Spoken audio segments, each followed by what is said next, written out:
Hot Springs Village Inside Out is a closer look at the greatness of Hot Springs Village, Arkansas and the surrounding areas. People, places, experiences. Hot Springs Village is one of the most beautiful places on earth. Join me, Randy Cantrell, and my co-host Dennis Simpson as we engage in weekly conversations to explore Hot Springs Village Inside Out. Today's show is brought to you by Central Arkansas's favorite radio station, KVRE. Find them on the dial at 92.9 FM. Stream them live at kvre.com.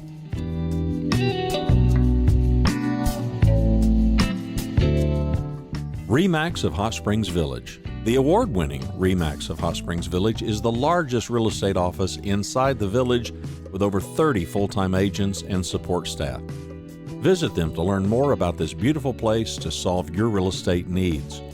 Call them today at 1-800-364-9007. Find them online at explorehsv.com. They are RE/MAX of Hot Springs Village at 1-800-364-9007 or online at explorehsv.com. Ike Eisenhower State Farm. Ike and his award-winning team have been serving the insurance needs of folks all around Hot Springs Village since 1998. Ike has qualified for State Farm's President's Club, Chairman's Circle, and Hot Springs Village Insurance Agent of the Year. Call Ike Eisenhower State Farm today at 501-984-4100. That's 501-984-4100. Find them online at ikeeisenhower.net. Call them today for all your insurance needs because, like a good neighbor, Ike Eisenhower State Farm is there. Hi, Dennis. Hey, Liz. Good to see you. Doing great. What are we going to talk about today?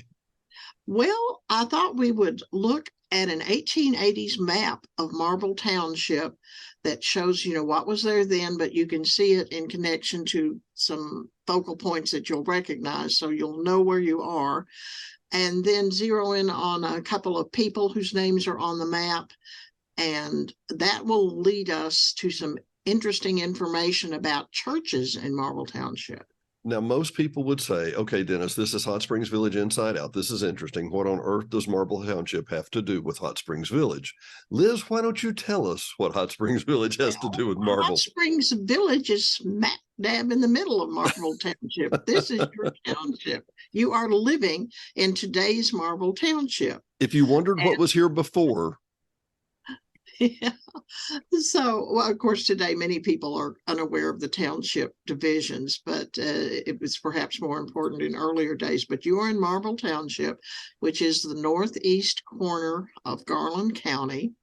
It used to be twice as big. Half of it was in Saline County, but in 1873, when Garland County was formed, they lopped Marble Township in two, and half stayed in Saline County and half in Garland County, kind of like the village is half in Saline County and half in Garland County. And one thing that Marble Township is famous for, and of course it includes Jesseville and the area around the village too, is its nickname. It was called the Dark Corner. And that's just such an evocative, wonderful nickname. Why would it be called the Dark Corner? We talked about that last time. Partly because it was isolated, hard to get to. There wasn't a lot of industry. It was mostly small subsistence farms. People were very independent. There was some moonshining and stuff. They didn't like interference in a lot of what they were doing. And it just got this reputation. You don't mess with the people from the Dark Corner. I like that idea. Liz, let's try, for those of you that are watching, and I'll explain what we're looking at. We're looking at a map from the 1880s of the Marble Township, and this is hand-drawn and probably not perfectly to scale, but trying to be. But there are a lot of elements on here, and I encourage those of you that are listening, or if you can go to youtube.com and look for Hot Springs Village Inside Out. One of the ones that just comes to me real quick is I see Beaudry. because I know Beaudry and I know the Old Marble Church and the Tally Cemetery and Green Cemetery and all that. I know where that is. It's basically just outside the Cortez Gate. here in Hot Springs Village. If you were at the Cortez Golf Course, which is about where the word Okay, I was going to say that's a little north of the golf course. But right. It's significantly, actually, it's a couple of miles maybe, but the north part of the village right there is right along the Saline River, that middle fork of the Saline River that kind of comes down and makes a V, right? Yes, and you can see Jessieville over to the right of the sort of the southwest corner of the township. Mm-hmm. And it shows a lot of the water features like Bushy Creek and Poison Creek, yeah. Poison Creek. What was camp? What was Blakely Camp? I know the Blakely name, but what was that in Jessieville? I don't remember. Okay, I'm sorry. I'm going to have to look that That's up. okay. Yeah, Lots of famous cemeteries. Since this is an old map, this might have been a lumber camp. Because there were a lot of temporary lumber camps around back in the day. Well, now the national forest, the area north of this is clearly defined by the national forest, and west of this is actually defined by the national forest. But the national forest didn't come into creation until the 1900s. Is that right? That's correct. So all of this area would have been not wilderness, but pretty wild, is my guess, right? Oh yes, it was sparsely populated. The water features, of course, were very important. There were three main, rivers or creeks going through it. Most people had their farms in or the best farms in the kind of flat land nearest that. And there were a lot of farms on kind of rocky, hilly land that people really struggled to make a living on. And what's neat about this map, too, is that it marks the old-time cemeteries and churches and schools, because there was civilization up there. Not a lot of it, but there was some. Let me draw a point here. Just let me show something real quick. Just down by the word Marble, just above that, there's Mill Creek. And for a lot of our residents, they'll go, well, that sounds familiar. Well, that's because Mill Creek is literally what I'm sitting on right now. This is Lake DeSoto, Lake Cortez, that goes down to the Mill Creek sanitation facility and goes back out to the middle fork of the Saline River eventually. Well, you are sitting on top of, is that the lake right behind you? That is. Well, if you got a scuba tank and dive down, you would find the remains of what I'm pointing to on the map here, White's Mill and Aiken's Post Office. Really? Yeah, that lake is it's covered up that spot, and those were very important back in the day in Marble Township. Aiken's Post Office, of course, it was a general store and a post office. Everybody would gather there. And White's Mill was very important. In fact, you want me to show you a picture, Mr. White? If you would, while you're doing that, let me ask another question. I'm going to multitask you here just for a second. How often would people like that, how often would they get postal service? I mean, did they get it once a week? Did they get it? I do not know. And it might depend on whether you're talking about the 1850s, 60s, 70s. Right. Yeah. So I could not give you an accurate answer. Yeah, no, but I'm looking, all this is so fascinating. If those of you, anybody who goes from Jessieville to the north gate of Cortez and comes that quote back way to come in, from, if they're taking their kids to Jessieville school and coming back, this map is golden. There's, you could study this for hours, but show us another photo of what that would look like if you have something else there. Okay, I want to show you. Let's see. Now you're going to have to stop sharing that one to start sharing. Stop screen sharing. Yeah. And I want to go back to Zoom. She is so good at this. It's like somebody trained her. No, that's not what I want. Okay, I want to get back to my little thing that I had the pictures. Well, sure. Share screen. Oh, there it is. Here he goes. Can you see him? I can. Blow that up some. Liz, you talked last time, and actually one of our other listeners was talking about how fascinating it was, how they got around. These are just a couple of mules, and this is, who are we looking at here? Well, that you saw White's Mill on the map that's under Lake Cortez now. Yeah. This is Mr. White, T.N. White, also known as Old Newt White, and he was a very well-known big personality back in Marble Township. This is taken around, between 1905 and 1908, I think. And he's there with his fourth wife. He was married 4 times. The first 2 died. The third one, he saw an advertisement a lady from Tennessee had put in the paper looking for a husband, and he wrote to her, and she came here and married him, and that didn't last very long. And then he married this fourth wife that you see in the picture, and altogether he had 15 children. And you see the 1, 2, 3, 4, 5 that he has with his fourth wife here. And that wasn't untypical. Really? You see a lot of people who have multiple marriages because their spouses kept dying on them back in the day, particularly the women. Well, childbirth was extremely dangerous.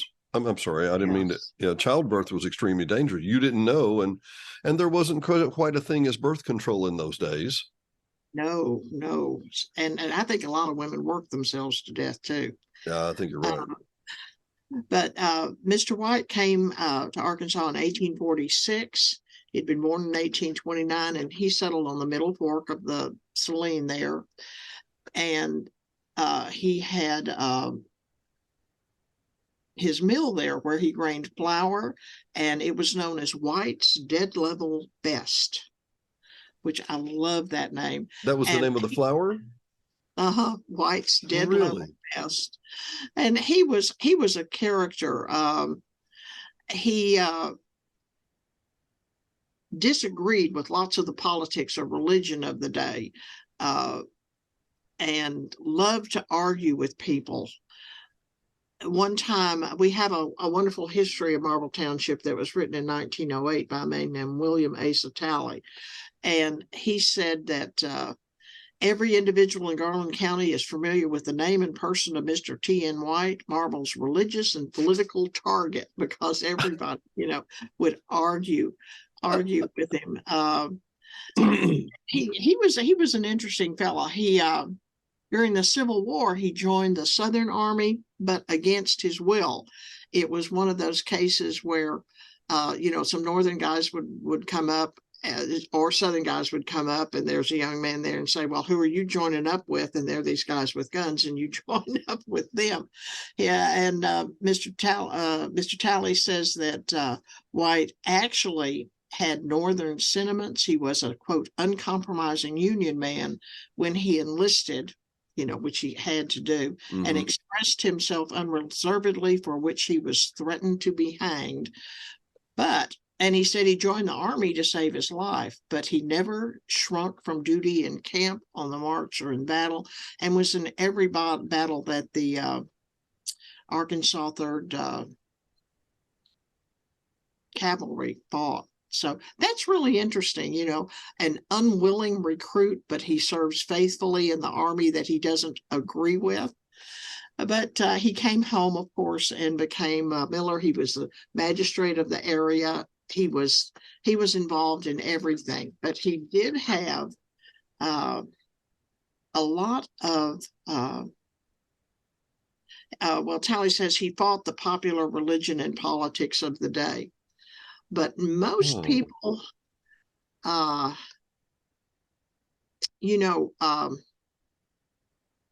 more traditional politics. Yeah, no, and I'm in my mind, I'm just trying to imagine, in a very small, very, very small, very, very isolated, secluded area, it would be hard to make sure that you had your own independent thoughts and ideas, simply because you wouldn't have many friends, if you get what I mean, or you wouldn't have many associates that wanted to discuss it with you, right? Yeah. Churches were very important centers for discussion, for socializing, for debating everything. And of course, that was the entertainment of the time. No TV, no internet, no radio. Sure. Yeah. That was what you did. I want to show you that map again. While you're doing that, I'm going to recap for our last listeners that you talked about how the churches, that they would show up on Saturday.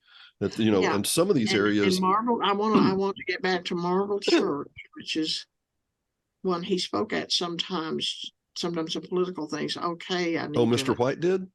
Yeah. He was popular, wasn't he? Screen share. Yeah, you have to. How do I get back to back on the Zoom? At the bottom of your Zoom, there's the share. Okay. That's okay. Okay. Now, if you go to the north in this, there's Beaudry. Right. And nobody knows why it was named Beaudry, why it was later named Marble. Beaudry also later had a post office, and a lot of mail to people around here was addressed to Beaudry. Well, and there you see Old Marble Church. Well, that was established in 1848, so it is a very early church. It was established by 17 people. First, they met in somebody's home, and later they had various church houses. An arsonist burned down one in 1919 and another one in 1921. So there was just this succession of churches. There's still an Old Marble church there. Uh-huh. And they, and until I don't know what COVID did to it and if they've done it since then, but they traditionally in May would have a homecoming celebration every May. That was very, very popular. But that's still there today, a pretty white frame church. Well, let me interrupt. A couple of cemeteries. Let me interrupt for just 1 second while you're getting that ready. But, I mentioned last time that my wife's great grandfather was from Buckville, which is way northwest of this. Oh. And that, the homecoming, he would come to Marble because this was one of the homecoming areas. But, it would be a 2-day travel. They would show up on a Saturday to start the church service. What would that weekend be like? Well, they did that at Marble Church. They'd arrive maybe on Friday. Some of them, they'd come from as far as 30 miles away. They'd come in their wagons. And on Saturdays, they would have services and also church business meetings. Everybody would bring food, like a giant potluck. They would do that all day Saturday. Then they'd just camp out there Saturday night. They'd have a service early Sunday morning, and everybody would start for home so they could get back to work on the farm on Monday morning. So it was a weekend thing, and it was a big social occasion. On a bad day, 30 miles could take me 45 minutes, maybe an hour. 30 miles on a mule, 30 miles on a buckboard is going to be 10 to 12 hours, right? At least, I would think. At least, yeah. Wow. What an amazing. And so the churches, and in my mind, I'm trying to, like Aiken's post office. I don't see another post office on this map, right? Well, there was a post office at Beaudry. Okay. It kind of moved from there to Beaudry, I believe. And of course, at first, people would come to the post office to pick up your mail. They weren't delivering it up to all these isolated farmsteads. The early church founders, some of them were real interesting people. Mr. Sharp Glenn was the main guy behind that. He got here in 1838. Anderson Cunningham was the first deacon, was one of the few slave owners in the area, and at least 2 of his slaves are buried in Tally Cemetery. That was unusual. So say that again. I'm sorry. What? So you said he had slaves, and the slaves were buried in the Tally Cemetery? At least 2 of his slaves are buried in Tally Cemetery. Unbelievable. Yeah. I guess in my mind, I think of plantation owners and more wealth, and then simply the poor white that lived in super rural areas like this. I would never have imagined having slaves in that area, right? It wasn't very common. Huh. First of all, the economy just didn't support that. Sure. Very, very uncommon. Although there's one guy we can talk about next time we do. That's another story that's interesting about that. There was a man. Well, actually, that one of the founding members in 1838 was a man named Aaron Bolt. And it is said he ordained the first Black man to the ministry in Arkansas, a slave named Wilson Brown, in 1853. And I've tried to research that, and I cannot pin that down, but I'm still looking. But my favorite founder is a man named James Cobb, who was the second pastor at Marble, and came here in about 1844.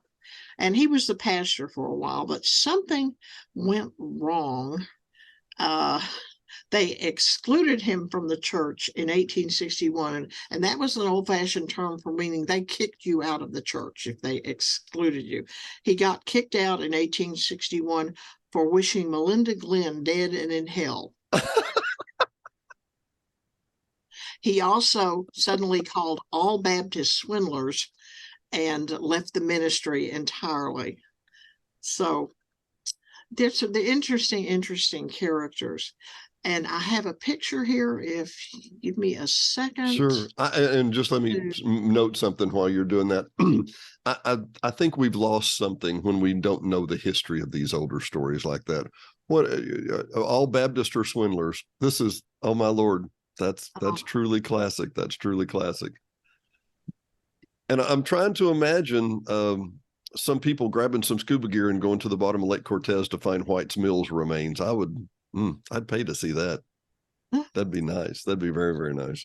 Liz, okay. As always, and I know we're wrapping up here for this particular one, but oh my goodness, dear, you are fascinating.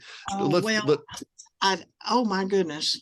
I don't know what happened, but I'd love to show you a picture here of a baptism, an early baptism in the river. Well, scroll up to the top and hit the stop sharing. Oh, there you go. Okay, can you see that? Yeah, I did. No, now I need you to share it again. We unshared that one, so we need to come back in and share this one. Excuse me. Are you seeing it? Oh boy, zoom in on that, would you? Mm-hmm. Now, where would this be? Do you know? This is an old marble church baptism along Middle Fork of the Saline? Along the Saline or something.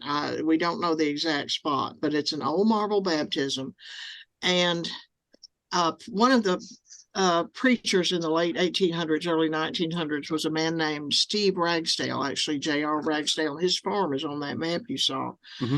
And Mr. Talley described one of his baptisms. He thought Mr. Ragsdale was a good preacher.